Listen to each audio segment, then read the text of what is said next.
பார்த்தீங்கன்னா முன்னால ரிட்டையர்ட் ஆனவங்க, அதாவது 1980லலாம் ரிட்டையர்ட் ஆனவங்கலாம் இருக்கும்போது, அவங்க ஏஜ், அவங்களோட எக்ஸ்பீரியன்ஸ், அவங்களோட நாலேஜ் எல்லாம் வந்து ரொம்ப கம்மியா இருக்கும். அப்படிங்கிறபோது அவங்களுக்கான வசதிகள், இப்ப கணவர் இருந்துட்டா கணவர் உதவுவார்.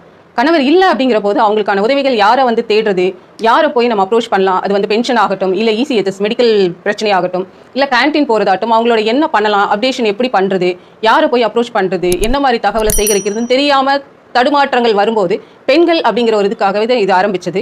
அந்த பெண்களுக்கு என்னெல்லாம் விதம் செய்யலாம். முப்படை வீரர்கள் பெண்கள் நலச்சங்கத்தோட நோக்கம் குறிக்கோள் இதுதான். ஓகே. வேறு என்னெல்லாம் செய்யலாம்? வேற ஏதாவது சேவைகள் இருந்தால் நீங்க சொல்லலாம். கண்டிப்பா குடும்ப பிரச்சனைகள்னு எல்லா இடத்துலையுமே இருக்கும்.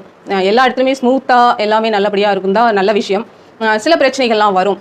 அதை வந்துட்டு வெளியே போய் ஒரு எக்ஸ்பீரியன்ஸ் மேனை பற்றி சொல்கிறத காட்டிலும் நமக்குள்ளே நம்ம பேசி அது என்ன அப்படின்னு சரி பண்ணுறதுக்காக நிறையா பேர் வந்து இந்த பிள்ளைங்க பிரச்சனை ஆகட்டும், ஸ்கூல் அட்மிஷன் ஆகட்டும், இல்லை ஃபேமிலி ப்ராப்ளம் ஆகட்டும், அதெல்லாம் வந்துட்டு என்ன காண்டாக்ட் பண்ணி அவங்க அதுக்கான சொல்யூஷன்ஸ் எல்லாம் வாங்கிக்குவாங்க. அதுக்கான தீர்வுகள் நாங்கள் கொடுத்துக்கிட்டு இருக்கோம். அந்த மாதிரி தீர்வுகளில் வந்து